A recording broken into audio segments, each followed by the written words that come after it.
Hello दोस्तों, स्वागत है आप सभी का आपके अपने यूट्यूब चैनल पर। दोस्तों आज हम बात करेंगे एचपी पुलिस भर्ती की सिलेक्शन प्रोसेस और सिलेबस के बारे में।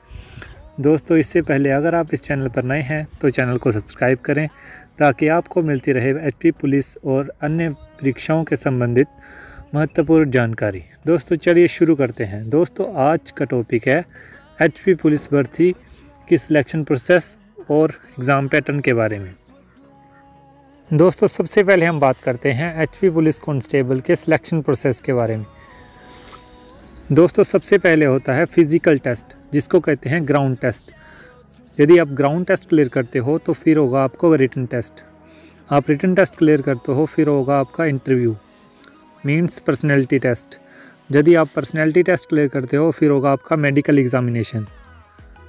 दोस्तों सिलेक्शन प्रोसेस में सबसे पहले बात करते हैं फिज़िकल एफिशिएंसी टेस्ट। दोस्तों ग्राउंड से जाने से पहले आपकी मापी जाती है हाइट नापने के बाद आपको भेजा जाता है ग्राउंड में। ग्राउंड में सबसे पहले होता है हाई जंप के मिलते हैं 3 अटेम्प्ट, और फिर होती है ब्रॉड जंप, फिर होती है 1500 की रेस। दोस्तों रेस की बात करें तो मेल कैंडिडेट्स जो होते हैं उनके लिए होती है 1500 मीटर। 1500 मीटर क्लियर करनी होती है 6 मिनट 30 सेकंड में। अगर मेल कैंडिडेट्स की बात करें तो उनके लिए होती है 800 मीटर। 800 मीटर क्लियर करनी होती है 4 मिनट 15 सेकंड में। इसके लिए कोई भी एक्स्ट्रा अटैम्प्ट नहीं मिलता। अगर आप इस टाइम पीरियड में क्लियर नहीं कर पाते तो आपको बाहर कर दिया जाएगा। नेक्स्ट बात करते हैं हाई जंप की।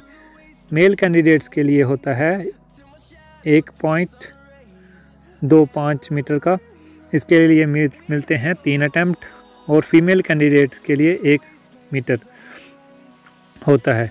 इसके लिए मिलते हैं मैक्सिमम 3 चांस। ब्रॉड जंप की बात करें तो मेल कैंडिडेट्स के लिए होता है 4 मीटर का। इसके लिए मिलते हैं मैक्सिमम 3 चांस, और फीमेल कैंडिडेट की बात करें तो इनके लिए होता है 3 मीटर का। इसके लिए मिलते हैं 3 चांस। दोस्तों ये सब क्वालिफाइंग नेचर का होता है, आपको इसके लिए कोई भी मार्क्स नहीं दिए जाते। ग्राउंड टेस्ट में सिर्फ मार्क्स होते हैं आपकी हाइट के मार्क्स होते हैं 5 मार्क्स। दोस्तों दोनों जंप आपको 3 अटैम्प्ट में ही क्लियर करने होते हैं। आपको इसके लिए कोई भी नेक्स्ट अटैम्प्ट नहीं दिया जाएगा।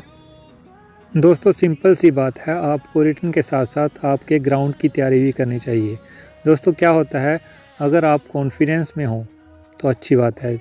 यदि आप ओवर कॉन्फिडेंस में हो तो अगर आपको वहाँ पूरे दिन में बिठा दिया जाए और आपका सुबह के गए हो आप और शाम में नंबर पड़ता है 4 या 5 बजे, तो आपको पूरे दिन की थकान हो गया, और आप यदि अच्छी प्रैक्टिस करके गए हो तो ही आप वहाँ पर जंप लगा सकते हो और भाग सकते हो, नहीं तो आप रह जाओगे। दोस्तों इसके लिए अच्छी प्रैक्टिस होगी तो अच्छा होगा, तो ही आप इन परिस्थितियों को टैकल कर पाएंगे। दोस्तों हमारा ग्राउंड होता है सिर्फ क्वालिफाइंग नेचर का। दोस्तों ग्राउंड क्वालिफाइंग करने के बाद आप पहुंचते हो रिटन एग्ज़ामिनेशन में।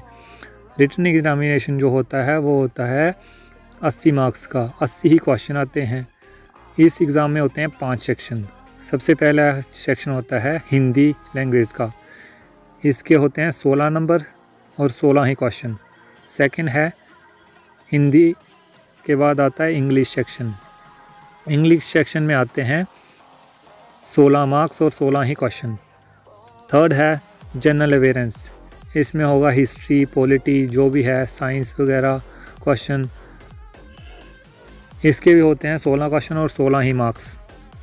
नेक्स्ट है मैथ्स और साइंस। इसके आते हैं 8 क्वेश्चन। मैथ्स के भी आएंगे 8 और साइंस के भी आएंगे 8। फिफ्थ सेक्शन है रीजनिंग का। रीजनिंग के सेक्शन के भी होते हैं 16 क्वेश्चन, 16 ही मार्क्स। टोटल हो गया 80 मार्क्स और 80 ही क्वेश्चन। इसके लिए मिलता है 1 घंटा आपको। दोस्तों अगर आपको 1 घंटे में 80 क्वेश्चन करने हैं तो आपकी प्रिपरेशन जो है वो बहुत ही अच्छी होनी चाहिए।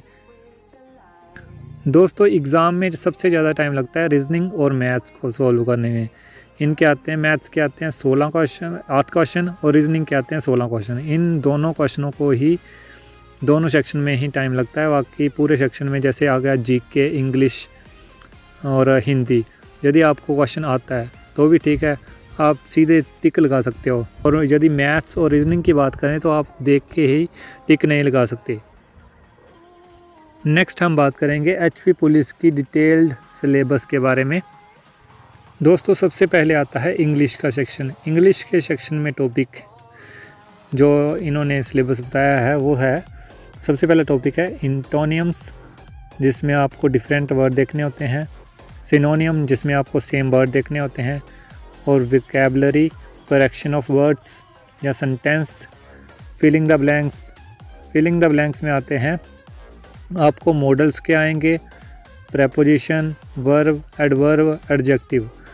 नेक्स्ट है टेंस, नेक्स्ट है एक्टिव और पैसिव वॉइस, नेक्स्ट है ग्रामर के ऊपर कुछ आएगा, डू एज डायरेक्ट। फिर आते हैं इंडियम और फ्रेजेस, नेक्स्ट है कॉम्प्रीहेंशन, नेक्स्ट टॉपिक है नरेशन का टॉपिक। नेक्स्ट हम बात करेंगे मैथ्स सेक्शन के बारे में।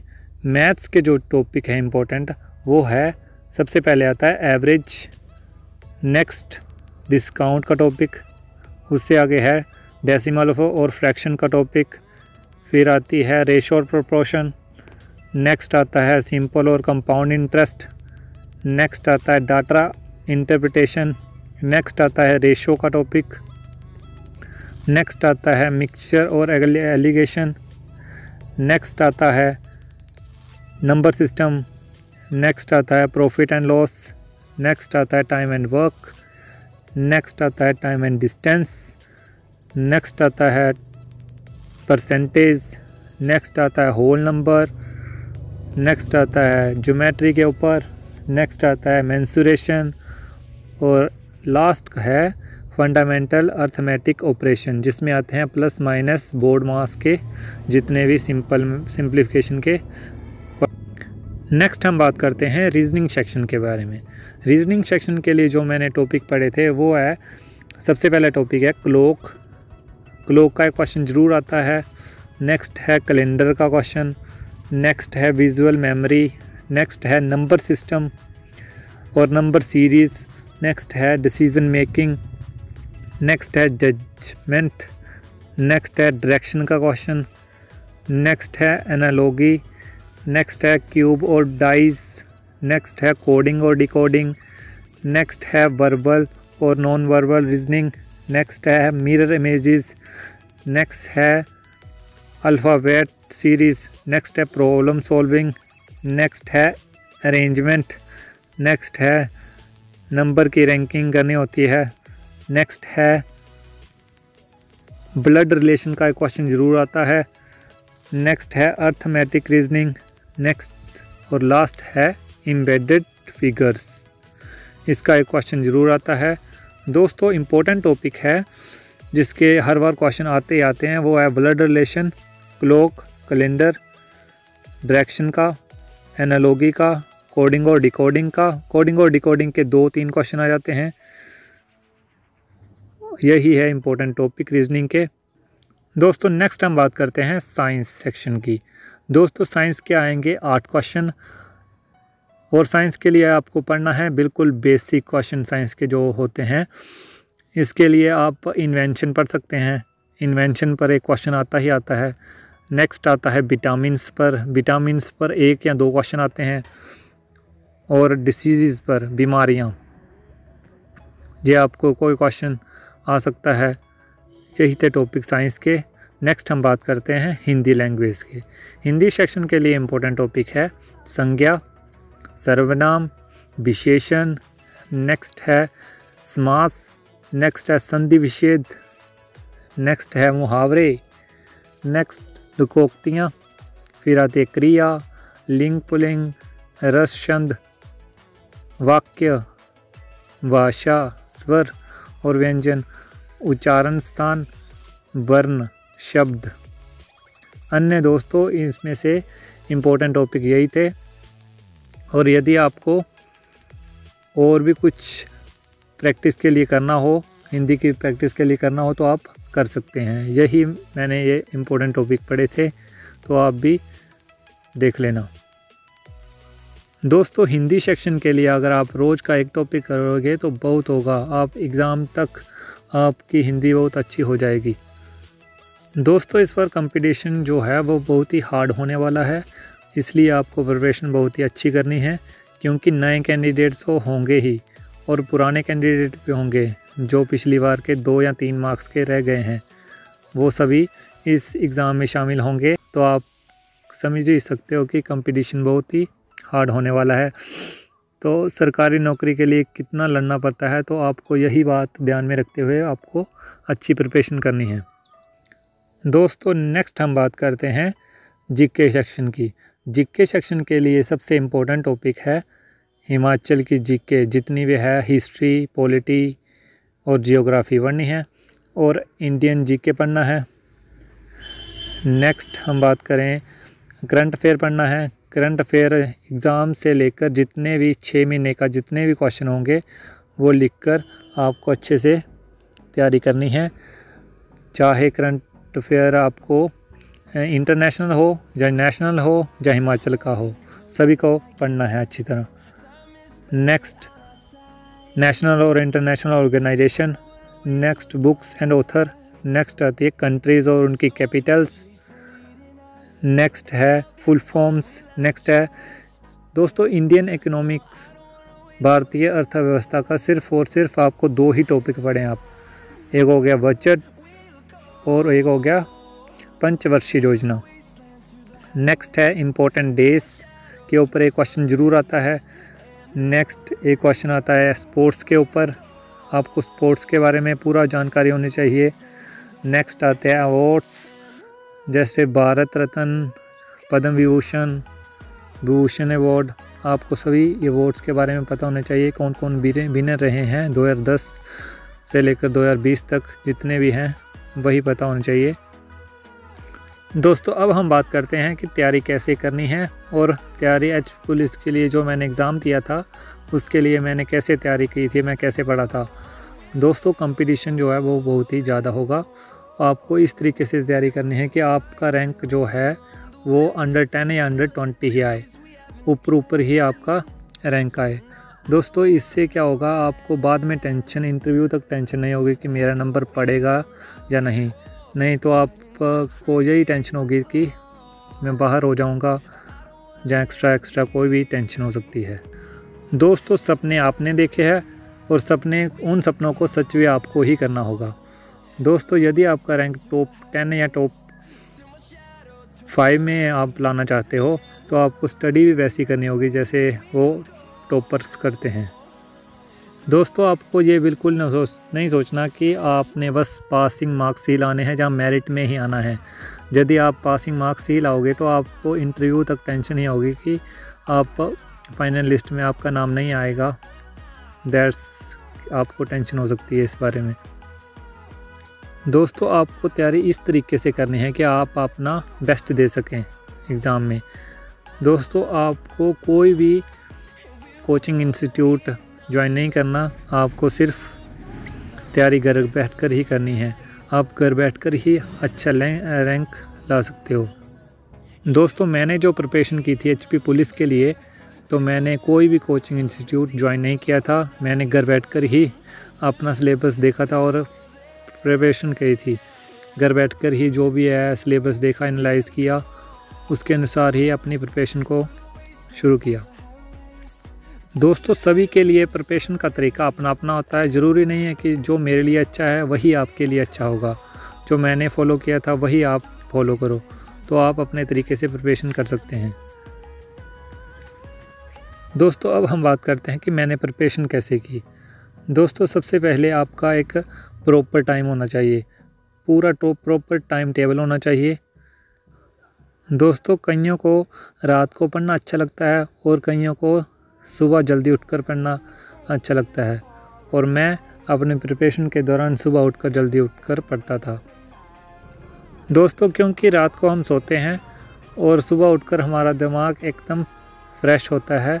हम जो भी टॉपिक पढ़ते हैं वो 1-2 बार पढ़ना नहीं पड़ता, एक ही बार पढ़ने से पूरा समझ आ जाता है, तो मैं सुबह उठकर जल्दी पढ़ता था। दोस्तों हमारे एचपी पुलिस एग्ज़ाम में आएंगे 5 सेक्शन, मतलब कि 5 सब्जेक्ट आएंगे और 5 सब्जेक्ट को आपको रोज़ पढ़ना है। अपने टाइम टेबल में इंक्लूड कर लो और 5 को एटलीस्ट 1-1 घंटा पढ़ना है। जैसे आप सुबह 2 घंटे पढ़ लिए, दोपहर को 1 घंटा लगा लिया और रात को 2 घंटे पढ़ लिए। दोस्तों 1-1 घंटा आपको सभी सब्जेक्ट को देना है ताकि आप अच्छी प्रिपरेशन कर पाओ। दोस्तों आपको सबसे पहले अपने वीक सब्जेक्ट को ढूंढना है और उस सब्जेक्ट को, उस वीकनेस को दूर करने के लिए आपको एक एक्स्ट्रा आवर देना है, उसे एक एक्स्ट्रा घंटा उसके लिए रखना है ताकि आपकी उस सब्जेक्ट की वीकनेस दूर हो सके। दोस्तों मान लीजिए आप मैथ सब्जेक्ट में वीक हो और आप इस वीकनेस को दूर करने के लिए आप 1 घंटा इसे एक्स्ट्रा लगाएं ताकि ये वीकनेस आसानी से दूर हो सके। आपकी इस सब्जेक्ट की वीकनेस जो है वो प्रैक्टिस से ही दूर होगी ना। यदि आपकी हिंदी या इंग्लिश सब्जेक्ट में किसी भी लैंग्वेज में पकड़ अच्छी है तो आप उसका आधा हावर घटा सकते हो और वही अब अपना आधा हावर वीक सब्जेक्ट में लगा सकते हो। यही तरीका है कि आप अपने वीकनेस को दूर कर पाओ। दोस्तों आपको मैथ्स की डेली रूटीन में प्रैक्टिस करनी है। यदि आपकी इंग्लिश वीक है तो आपकी इंग्लिश में की भी प्रैक्टिस करने की ज़रूरत है। आपको इंग्लिश की भी रोज़ ही प्रैक्टिस करनी होगी। दोस्तों मैथ्स और इंग्लिश सब्जेक्ट होते हैं स्कोरिंग सब्जेक्ट, जो पेपर में आपको स्कोर अच्छा दिला सकते हैं। तो आपको इन सब्जेक्ट पर ज़्यादा फोकस करना चाहिए, ख़ासकर मैथ सब्जेक्ट। इसका ही सबसे ज़्यादा टाइम लगता है एग्ज़ाम में। दोस्तों मैथ्स के लिए आपको ट्रिक के साथ साथ बेसिक नॉलेज का भी होना ज़रूरी है। दोस्तों बेसिक नॉलेज होगा तो आपको, जैसे आप एग्ज़ाम में प्रेशर में होंगे, वहाँ पर यदि एग्ज़ाम में ट्रिक नहीं चली वो क्वेश्चन की तो आप बेसिक तरीके से उसे सॉल्व कर पाएंगे। तो आपको जो भी है मैथ्स अपना बिल्कुल ही बेसिक लेवल से पढ़ना है। मैथ्स की ट्रिक्स पर ज़्यादा भरोसा नहीं करना है, मैथ को बेसिक से पढ़ो।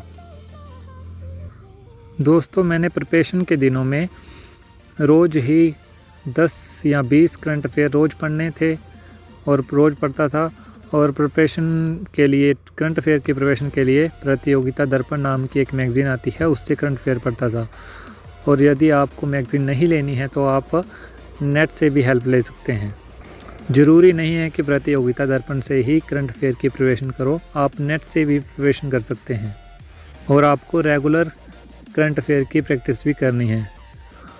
दोस्तों जीके सेक्शन की बात करें तो जीके सेक्शन में क्वेश्चन आते हैं ऊपर से ही, ज़्यादा आपको डीपली नहीं पढ़ना है क्योंकि एचपी पुलिस में डीपली क्वेश्चन नहीं आते हैं। अगर आप एसआई की तैयारी कर रहे हो तो आप डीप पढ़ सकते हैं। और एचपी पुलिस के लिए, एचपी पुलिस कांस्टेबल के लिए आपको डीप पढ़ने की ज़रूरत नहीं है। जो इम्पोर्टेंट लड़ाइयाँ, जैसे कोई इम्पोर्टेंट इवेंट्स हों, वही आते हैं पुलिस के लिए, आपको वही पढ़ने हैं। ज़्यादा डीप जाने की ज़रूरत नहीं है, आपको बस 16 क्वेश्चन के लिए पढ़ना है और 16 ही मार्क्स हैं उसके। दोस्तों मैंने पुलिस की प्रिपरेशन शुरू करने से पहले पुलिस के जितने भी प्रीवियस ईयर क्वेश्चन होते हैं उन्हें एनालाइज़ अच्छी तरह किया था। और एनालाइज़ करने से फ़ायदा ये हुआ कि मुझे जितने भी क्वेश्चन आते हैं उनका बेस पता लग गया कि मैथ्स में कैसे क्वेश्चन पूछे जाते हैं, जीके में कैसे क्वेश्चन पूछे जाते हैं और इंग्लिश में कैसे क्वेश्चन पूछे जाते हैं, ताकि मैं उन्हीं क्वेश्चन के बेस पर पढ़ाई स्टार्ट कर सकूं। आपसे भी रिक्वेस्ट है कि आप एचपी पुलिस की तैयारी करने से पहले प्रीवियस ईयर के क्वेश्चन जितने भी होते हैं वो अच्छी तरह एनालाइज़ करें, ताकि आपको पता चल जाए कि एचपी पुलिस के एग्ज़ाम की डिमांड क्या है। डिमांड मीन्स कि क्वेश्चन कैसे पूछे जाते हैं, तो आप अच्छी तरह प्रिपरेशन कर सकते हैं। फिर आपको इससे बहुत ही ज़्यादा हेल्प मिलेगी। दोस्तों सबसे पहली बात कि आपको एग्ज़ाम क्लियर करने से पहले, अगर आपको यह विश्वास है कि आप एग्ज़ाम क्लियर कर पाओगे तो आप ज़रूर क्लियर कर पाओगे। आपको यह विश्वास होना चाहिए कि मैं एग्ज़ाम क्लियर कर सकता हूँ। ये नहीं सोचना दोस्तों कि मैं पिछले एग्ज़ाम में भी 3-4 मार्क्स में रह गया था तो आप अगले में भी यही होगा मेरे साथ। ऐसा नहीं होगा दोस्तों। दोस्तों इस एग्ज़ाम में आपके पास एक्सपीरियंस ज़्यादा होगा तो आपको विश्वास भी ज़्यादा ही होना चाहिए। दोस्तों किसी भी एग्ज़ाम की तैयारी के लिए खुद पर विश्वास होना चाहिए कि मैं ये ज़रूर कर सकता हूँ, मैं एग्ज़ाम क्लियर कर सकता हूँ। कॉन्फिडेंस होना चाहिए। आपको अपना कॉन्फिडेंस बिल्कुल लूज़ नहीं करना है। दोस्तों दूसरों के बारे में आपको बिल्कुल नहीं सोचना है। आप अपनी तैयारी पर फोकस करो। ये नहीं सोचना है कि वो क्या कर रहा है या कैसी प्रिपरेशन चल रही है, उसकी अच्छी प्रिपरेशन चल रही है, मेरी अच्छी नहीं चल रही है, ये बिल्कुल नहीं सोचना है। इससे आप अपना कॉन्फिडेंस लूज़ कर लोगे। दोस्तों एग्ज़ाम क्लियर करने के लिए आपको खुद पर बिलीव होना बहुत ही ज़रूरी है कि ये एग्ज़ाम मैं क्लियर कर सकता हूँ। दोस्तों बाकी पढ़ना तो आपने ही है, मैं तो सिर्फ आपको बता ही सकता हूँ कि आप कैसे पढ़ें और क्या पढ़ें। अगर आपको मेरी किसी भी प्रकार की हेल्प चाहिए तो ज़रूर बताएं। नेक्स्ट बात करते हैं इम्पोर्टेंट बुक्स के बारे में कि मैंने बुक दोस्तों हिमाचल जीके के लिए पढ़ी थी हिमाचल दर्पण की एक बुक, और जीके के लिए पढ़ी थी लूसेंट की एक बुक, और मैथ्स के लिए थी RS अग्रवाल की बुक, और करंट अफेयर के लिए थी प्रतियोगिता दर्पण, और इंग्लिश के लिए थी SP बख्शी की बुक, और रीजनिंग के लिए थी RS अग्रवाल की बुक। दोस्तों ये थी इम्पोर्टेंट बुक्स जो मैंने प्रिपरेशन के लिए फ़ॉलो की थी। आपको भी यही बुक यहाँ फॉलो करनी चाहिए। दोस्तों ये थी वीडियो जिसमें हमने बात की HP पुलिस एग्ज़ाम के लिए जो एग्ज़ाम पैटर्न के बारे में, सिलेबस, सिलेक्शन प्रोसेस और इम्पोर्टेंट बुक्स के बारे में जो मैंने HP पुलिस के लिए फ़ॉलो की थी। इस वीडियो में बस इतना ही। आई होप आपको ये वीडियो अच्छी लगी। अगर आपको ये वीडियो अच्छी लगी तो आप लाइक करें। आपके एक लाइक से मुझे मोटिवेशन मिलता है, और कमेंट करके ज़रूर बताएं कि आपको ये वीडियो कैसी लगी। Thanks for watching. जय हिंद, जय हिमाचल।